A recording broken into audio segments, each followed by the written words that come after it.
Welcome to Spiritual Psychology. My name's Renee LaValle McKenna, and I bring my 30-plus years as a recovering addict and ex-crazy person turned therapist and shamanic healer to bring you snackable teachings on spirituality, psychology, and all things personal growth.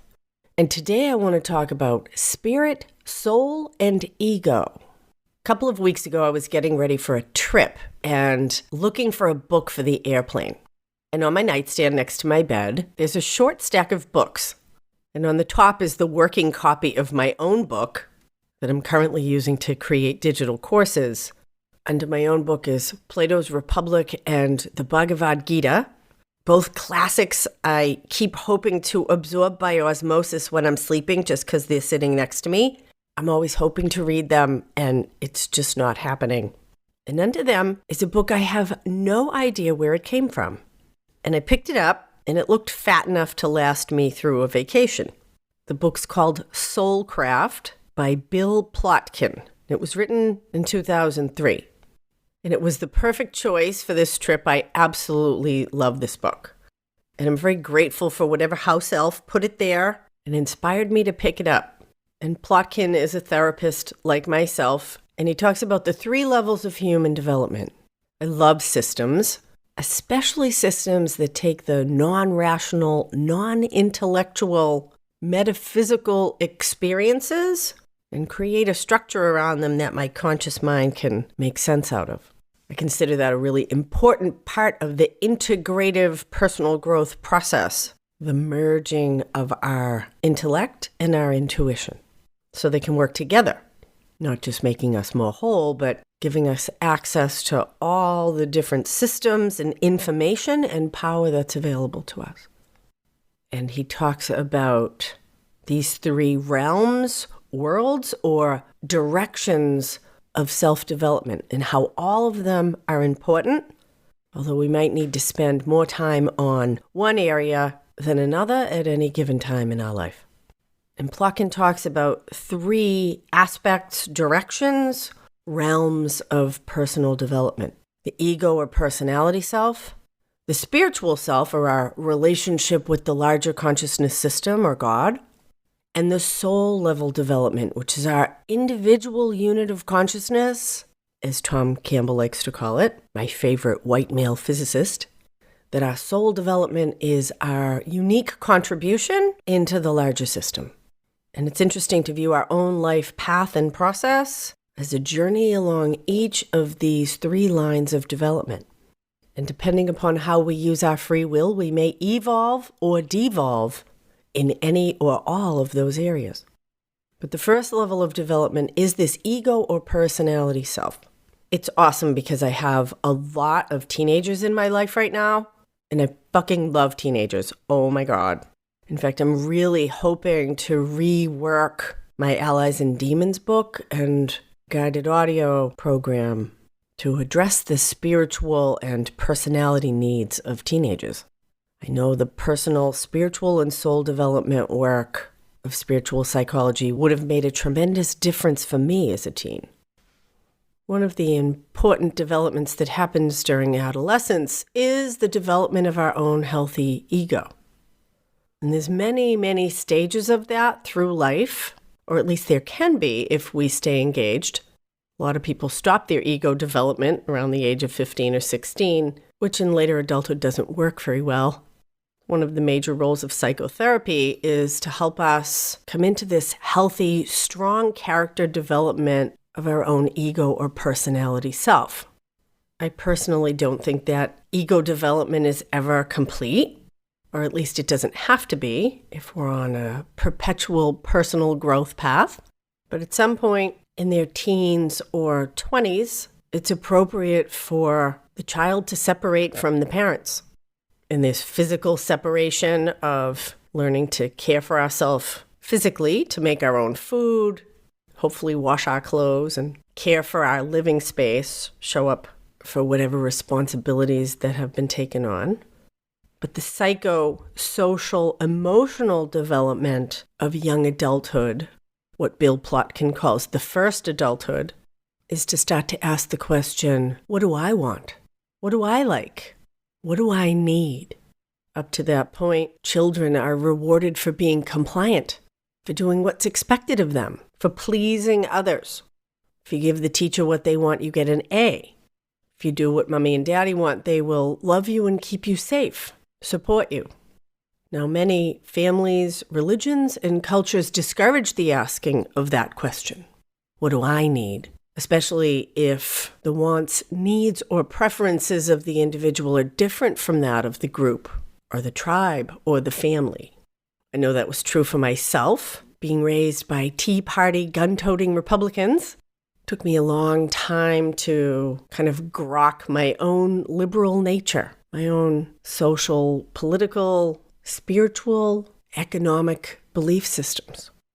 For many people, that particular ego development, personality growth, or individuation might happen much later if the path that the culture and family laid out for the adolescent and young adult is one that feels congruous or successful or desirable. There's nothing wrong with following that. For the plumber to take over his father's plumbing business, for the daughter of a businesswoman to start her own business, or follow the more traditional roles of breadwinner and homemaker. But at some point in a life deeply lived, it's important to ask these questions. What do I want? What do I need? What do I prefer? Frequently, that's the work of the second adulthood. If you grow up in a lot of dysfunction, you might need to individuate earlier, as I did, because I did not see a path that was laid out that had any interest for me.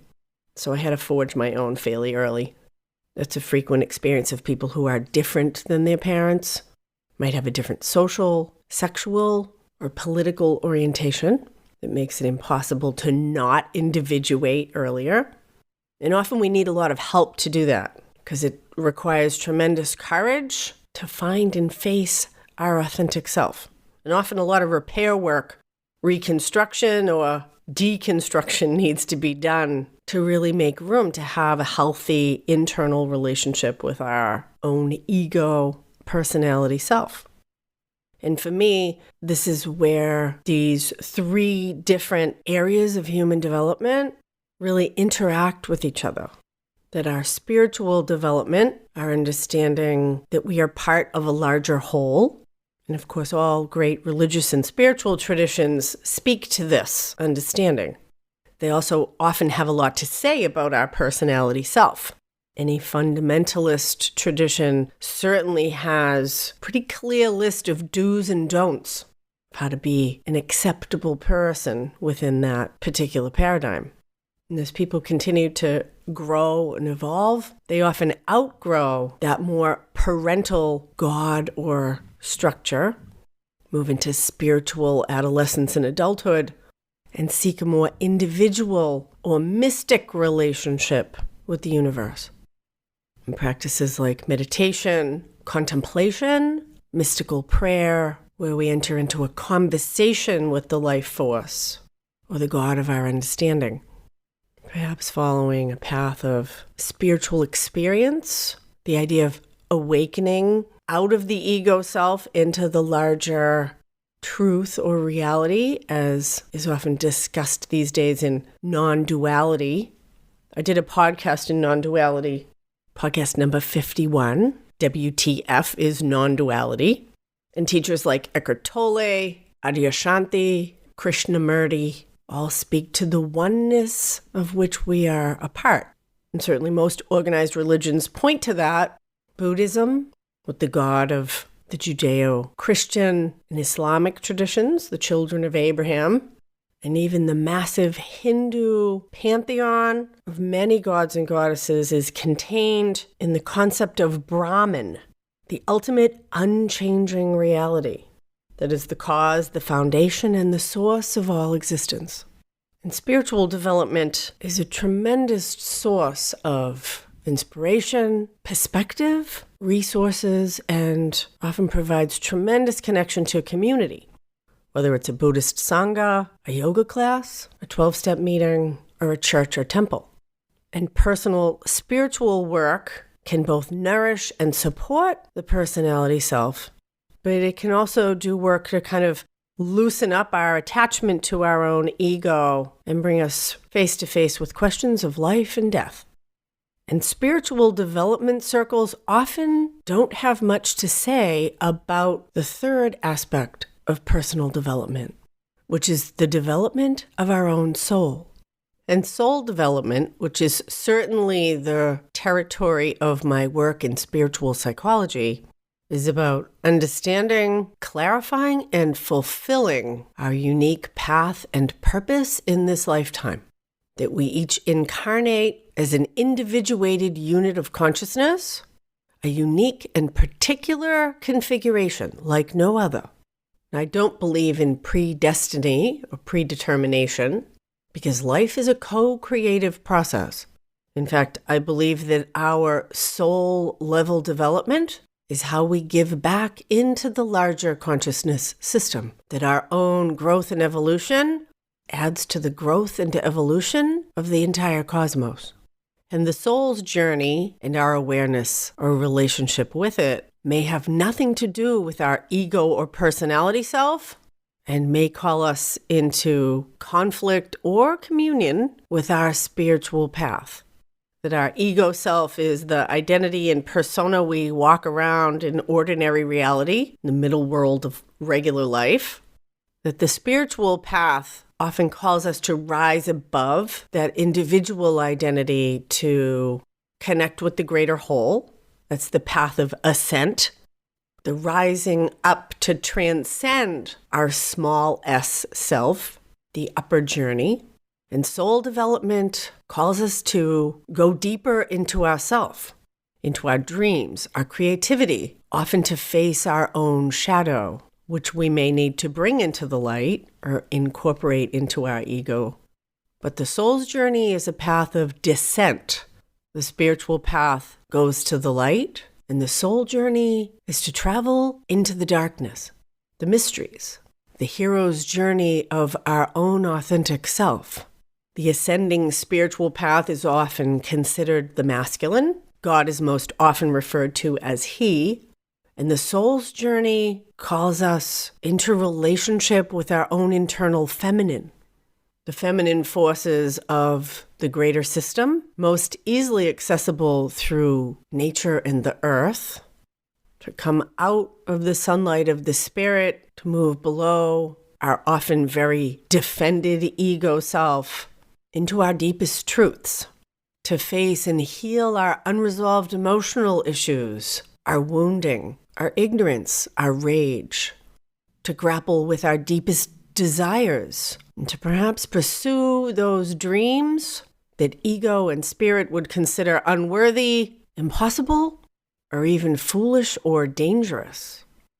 But it is in the descending path of soul exploration and development that we find our true fulfillment. And we may require tremendous resources from both our healthy ego and from the transpersonal realm in order to have the energy and the courage and the tools to do this work. And again, each of these three realms of development informs the other. The soul's path often calls us outside of our comfort zone.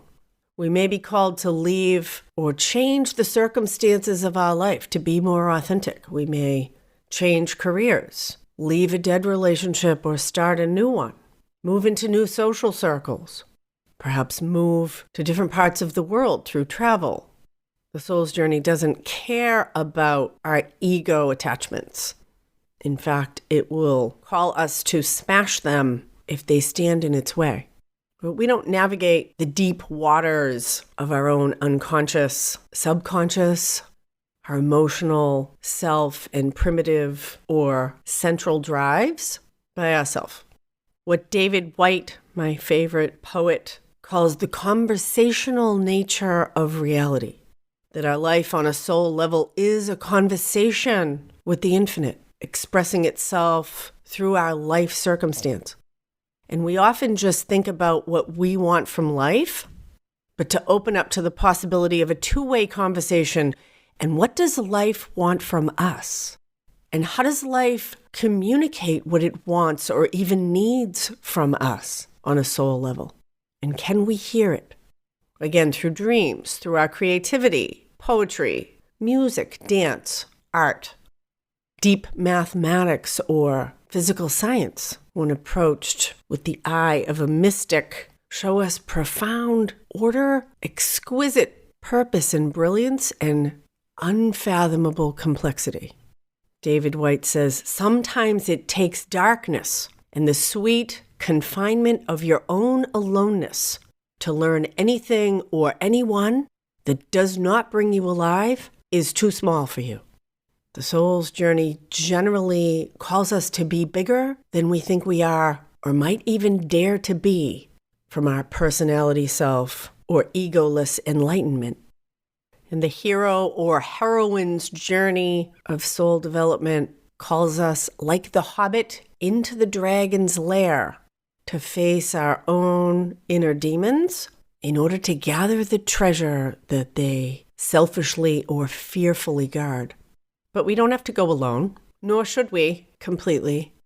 And there are maps and tools and lots of companions on the way on the fascinating and lifelong adventure of discovering our own soul's purpose.